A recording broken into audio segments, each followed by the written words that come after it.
ఈ వీడియోలో మనం చూసేది ఒక ఎక్స్‌ప్లోజన్ స్టోరీ కాదు. ఇది ఒక సిటీ డిసపియర్ అయిన స్టోరీ.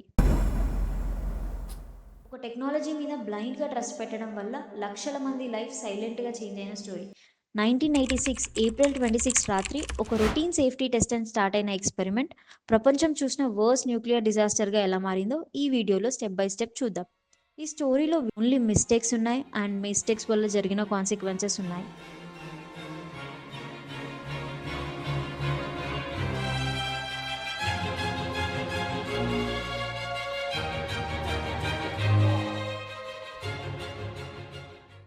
చెర్నోబిల్ అనేది కేవలం ఒక న్యూక్లియర్ యాక్సిడెంట్ కాదు. ఇది human over confidence, flawed reactor design, poor communication and safety రూల్స్ని ఇగ్నోర్ చేసిన మైండ్ సెట్స్ అన్ని కలిసి చేసిన ఒక ట్రాజిక్ చైన్ రియాక్షన్. దాని ఇంపాక్ట్ జనరేషన్స్ వరకు ఉంటుందని ఎవ్వరూ ఎప్పుడూ ఎక్స్పెక్ట్ చేయలేదు. 26 ఏప్రిల్ 1986 రాత్రి ప్రపంచం నిద్రపోతున్న టైంలో ఒక రొటీన్ సేఫ్టీ టెస్ట్గా స్టార్ట్ అయిన ఎక్స్పెరిమెంట్ చివరికి హిస్టరీలో వర్స్ట్ న్యూక్లియర్ డిజాస్టర్గా మారిపోయింది. అసలు ఈ చెర్నోబిల్ బ్యాక్గ్రౌండ్ ఏంటి? ఈ ప్రిపేర్డ్ సిటీలో అసలు ఏం జరిగింది? మనం ఇప్పుడు చూద్దాం. చెర్నోబిల్ న్యూక్లియర్ పవర్ పాయింట్ అనేది యుఎస్ఎస్ఆర్ టైంలో నార్దర్న్ యూక్రెయిన్లో నిర్మించబడింది. దానికి పక్కనే ప్రిపియట్ అనే ఒక ప్లాంట్ సిటీ ఉండేది. ఇక్కడి రియాక్టర్లో పనిచేసే ఇంజనీర్, సైంటిస్ట్, వర్కర్స్ ఫ్యామిలీతో కలిసి ఒక మోడర్న్ సోవియట్ సిటీలో డెవలప్ చేసుకున్నారు. ఈ ప్లాంట్లో టోటల్గా 4 న్యూక్లియర్ రియాక్టర్స్ ఉన్నాయి.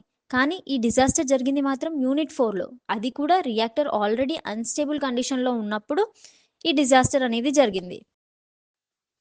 అయితే ఈ యూనిట్ 4లో వాడిన రియాక్టర్ పేరు ఏంటంటే ఆర్బీఎంకే 1000 రియాక్టర్. చెర్నోబిల్లో యూజ్ చేసిన ఆర్బీఎంకే 1000 రియాక్టర్ అనేది సోవియట్ డిజైన్ న్యూక్లియర్ రియాక్టర్. ఇది వెస్ట్రన్ రియాక్టర్స్ కన్నా కంప్లీట్లీ డిఫరెంట్గా వర్క్ చేస్తుంది. ఎందుకంటే ఇక్కడ వాటర్ కూలింగ్ కోసం యూజ్ చేస్తారు, కానీ మోడరేషన్ కోసం గ్రాఫైట్ బ్లాక్స్ని వాడారు. ఈ డిజైన్లో బిగ్గెస్ట్ డేంజర్ ఏంటంటే వాటర్ స్టీమ్గా మెరైట్ రియాక్టర్ పవర్ తగ్గడం కాదు, ఉల్టా దాని పవర్ పెరిగిపోతుంది. దీనినే పాజిటివ్ వాయిడ్ కోఎఫిషియంట్ అంటారు. ఇది చాలా డేంజరస్ ఫీచర్ అని లేటర్ దునియా మొత్తం రియలైజ్ అయింది. ఇక్కడ సీరియస్ ఇష్యూ ఏంటంటే ఈ ఫ్లా గురించి ఆపరేటర్స్కి కంప్లీట్ ట్రైనింగ్ ఇవ్వలేదు, డాక్యుమెంటేషన్లో కూడా క్లియర్గా మెన్షన్ చేయలేదు. అండ్ మోస్ట్ ఇంపార్టెంట్లీ రియాక్టర్ని సేఫ్ అని అజ్యూమ్ చేసి రిస్కీ సిచ్యువేషన్స్లో కూడా ఆపరేట్ చేశారు. ఏప్రిల్ 25 నైట్ చెర్నోబిల్ యూనిట్ 4లో ఒక నార్మల్ రొటీన్ సేఫ్టీ టెస్ట్ని ప్లాన్ చేశారు. సింపుల్గా చెప్పాలంటే పవర్ కట్ వస్తే టర్బైన్ స్పిన్నింగ్ ఫోర్స్తో కూలింగ్ పంప్స్ కొన్ని సెకండ్స్ అయినా రన్ అవుతాయా అని చెక్ చేయాలనుకున్నారు.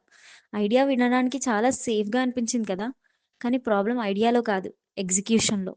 టెస్ట్ కోసం మల్టిపుల్ సేఫ్టీ సిస్టమ్స్ని ఆఫ్ చేశారు, పవర్ లెవెల్స్ని అన్సేఫ్ రేంజ్కి తీసుకెళ్లారు అండ్ రియాక్టర్ అన్స్టేబుల్ సిగ్నల్స్ని కంప్లీట్లీ ఇగ్నోర్ చేశారు. ఎట్ దాట్ మూమెంట్ అందరూ కామ్గా ఉన్నారు. ఎవ్వరికి కూడా ఐడియా లేదు ఫ్యూ అవర్స్లో హిస్టరీ చేంజ్ అవ్వబోతుందని. And what exactly happened that night అనేది మనం ఇప్పుడు చూద్దాం. April 25 early morning reactor power గ్రాడ్యువల్గా రెడ్యూస్ చేయడం స్టార్ట్ చేశారు. కానీ అన్ఎక్స్పెక్టెడ్ డిలేస్ వల్ల రియాక్టర్ చాలాసేపు లో పవర్లో రన్ అయింది. లో పవర్లో రియాక్టర్ రన్ అయితే ఒక డేంజరస్ గ్యాస్ బిల్డప్ అవుతుంది. అదేంటంటే జెనాన్ 135. ఈ జెనాన్ గ్యాస్ న్యూట్రాన్స్ని అబ్జార్బ్ చేసి రియాక్టర్ రియాక్షన్ని డిస్టర్బ్ చేస్తుంది అండ్ రియాక్టర్ని హైలీ అన్స్టేబుల్ చేస్తుంది. ఆపరేటర్స్ ఇది నోటీస్ చేశారు, కానీ ప్రెషర్లో టెస్ట్ని క్యాన్సిల్ చేయలేదు. ఏప్రిల్ 26 12:28 AM టెస్ట్ని మళ్ళీ రెజ్యూమ్ చేశారు, కానీ రియాక్టర్ ఆల్రెడీ కంట్రోల్లో లేని స్టేట్లో ఉంది. దీనివల్ల టెన్షన్ పెరిగిపోయింది, డెసిషన్స్ ఫాస్ట్గా తీసుకోవాలని ప్రెషర్. 1:23 AM టర్బైన్ వాల్వ్స్ని క్లోజ్ చేశారు. దానివల్ల వాటర్ ఫ్లో సడన్గా తగ్గింది, ఇంకా వాటర్ స్టీమ్గా మారడం స్టార్ట్ అయిపోయింది. స్టీమ్ బబుల్స్ పెరిగిపోయాయి. ఇక్కడే రియాక్టర్ బిహేవియర్ డేంజరస్ టర్న్ తీసుకుంది. స్టీమ్ పెరిగితే పవర్ డిక్రీజ్ అవ్వాలి, కానీ ఆర్బీఎంకే రియాక్టర్లో పవర్ సడన్గా స్కై రాకెట్ అయిపోయింది. కంట్రోల్ రూమ్స్లో అలారం రింగ్ అవుతుంది. ఆపరేటర్స్ పానిక్ అయిపోయారు. దానివల్ల ఎమర్జెన్సీగా AZ5 బటన్ని ప్రెస్ చేశారు. రియాక్టర్ని షట్ డౌన్ చేయడానికి ట్రై చేశారు, కానీ ట్రాజిక్ ట్విస్ట్ ఏంటంటే గ్రాఫైట్ టిప్డ్ కంట్రోల్ రాడ్స్ వల్ల ఇనీషియల్ సెకండ్స్లో పవర్ తగ్గడానికి బదులు ఇంకా పెరిగిపోయింది. సెకండ్స్లో reactor completely out of control అయిపోయింది అండ్ ఎగ్జాక్ట్లీ 1:23:58 ఒక మ్యాసివ్ స్టీమ్ ఎక్స్ప్లోజన్ జరిగిపోయింది. ఈ ఎక్స్ప్లోజన్ ఫోర్స్ ఎంత స్ట్రాంగ్గా ఉందంటే రియాక్టర్ కోర్ లిటరలీ వేపరైజ్ అయిపోయింది. ఆల్మోస్ట్ 1000 టన్ స్టీల్ లెడ్ ఎయిర్లోకి ఎగిరి పడింది. రియాక్టర్ ఓపెన్ అట్మాస్ఫియర్కి ఎక్స్పోజ్ అయిపోయింది. రేడియో యాక్టివ్ మెటీరియల్స్ అన్‌కంట్రోల్‌గా బయటికి స్ప్రెడ్ అయిపోయాయి. At that moment nobody realised what exactly happened అనేది. ఫైర్ ఫైటర్స్ ఇమ్మీడియేట్‌గా సైట్‌కి వచ్చేసారు.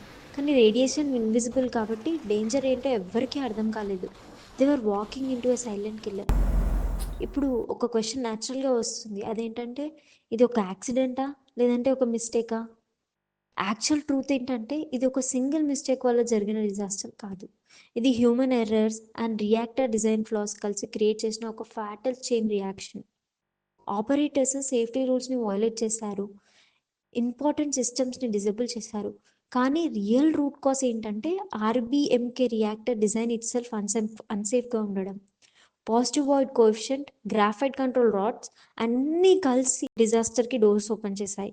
ఎక్స్‌ప్లోజన్ తర్వాత ఇమ్మీడియేట్‌గా 2 వర్కర్స్ చనిపోయారు. నెక్స్ట్ డేస్ అండ్ మంత్స్‌లో 29 firefighters and plant workers acute radiation సిండ్రోమ్‌తో మరణించారు. రేడియేషన్ ఎక్స్‌పోజర్ ఎంత డేంజరస్‌గా ఉందంటే హిరోషిమా అటామిక్ బాంబ్ కన్నా almost 4000 times more radioactive material అట్మాస్ఫియర్‌లో స్ప్రెడ్ అయింది. ఈ నెంబర్ వింటేనే చాలా షాకింగ్‌గా ఉంది. గవర్నమెంట్ ఇమ్మీడియేట్‌గా నియర్లీ 6,00,000 లిక్విడేటర్స్‌ని డిప్లాయ్ చేసింది. వీళ్ళు soldiers, miners, fire fighters, engineers వాళ్ళ మిషన్ ఒక్కటే. రేడియో యాక్టివ్ డెబ్రిస్‌ని క్లీన్ చేయడం, రియాక్టర్‌ని కవర్ చేయడం, స్ప్రెడ్‌ని కంట్రోల్ చేయడం. చాలామంది మినిమల్ ప్రొటెక్షన్‌తో డేంజర్ జోన్స్‌లో పనిచేశారు. వీళ్ళ సాక్రిఫైస్ వల్ల మాత్రమే రేడియేషన్ స్ప్రెడ్ కొంచెమైనా కంట్రోల్ అయింది. They save millions of lives. Pripyat సిటీలో ఉన్న అరౌండ్ 49,000 పీపుల్ని ఎక్స్ప్లోజన్ తర్వాత 36 అవర్స్కి ఎవాక్యుయేట్ చేశారు. పీపుల్కి చెప్పారు ఫ్యూ డేస్లో మళ్ళీ రిటర్న్ అవుతారని. అందుకే వాళ్ళు క్లోత్స్, టాయ్స్, పెట్స్ అన్నీ లీవ్ చేసి వెళ్ళిపోయారు. కానీ వాళ్ళు ఇప్పటికీ మళ్ళీ రిటర్న్ కాలేకపోయారు. 30 కిలోమీటర్స్ రేడియేషన్లో ఎక్స్క్లూజన్ జోన్ అనేది క్రియేట్ చేశారు. ఇప్పటికీ ఆ ఏరియా హ్యాబిటబుల్ కాదు. Pripyat today is a ghost city. Radiation immediate deaths మాత్రమే కాదు, లాంగ్ టర్మ్ ఎఫెక్ట్స్ చాలా డేంజరస్గా ఉండేవి. ఎస్పెషల్లీ చిల్డ్రన్లో థైరాయిడ్ కేసెస్, క్యాన్సర్ కేసెస్ డ్రాస్టిక్గా ఇంక్రీజ్ అయ్యాయి. మెయిన్ రీజన్ ఏంటంటే రేడియో యాక్టివ్ అయోడిన్తో కంటామినేటెడ్ మిల్క్ కన్జప్షన్ వల్ల ఇన్విజిబుల్ పాయిజన్ స్లోగా బాడీలోకి డ్యామేజ్ చేసింది. చెర్నోబుల్ మనకి ఒక పవర్ఫుల్ లెసన్ చెప్పింది. అదేంటంటే technology itself is dangerous కాదు, కానీ negligence, secrecy, over confidence is dangerous. ఈ డిజాస్టర్ న్యూక్లియర్ సేఫ్టీ రూల్స్ని వరల్డ్ వైడ్ పర్మనెంట్గా చేంజ్ చేసేసింది. సేఫ్టీ ఇప్పుడు ప్రయారిటీ అయిపోయింది. సో ఇప్పుడు మీరేమనుకుంటున్నారు? మనం న్యూక్లియర్ ఎనర్జీని సేఫ్గా యూజ్ చేస్తున్నామా, లేదంటే చెర్నోబుల్ చెప్పిన వార్నింగ్ని స్లోగా మర్చిపోతున్నామా? మీ ఒపీనియన్ ఏంటో కమెంట్స్లో చెప్పండి. ఇలాంటి ఇన్ఫర్మేటివ్ కంటెంట్ కోసం మా ఛానల్ని సబ్స్క్రైబ్ చేసుకోండి.